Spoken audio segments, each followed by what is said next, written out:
welcome to the Brownstone KC YouTube channel.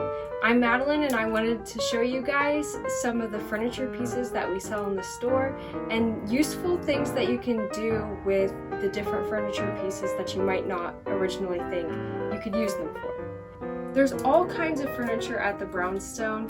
There's clothing racks, there's tables, chairs, cabinets, shelving, dressers, and desks, jewelry, and Mickey ears as well. They are all handmade, but it's very exciting to have those in the store now. Some of the furniture items that we have, sometimes you might use them a certain way. You can use them as a different function.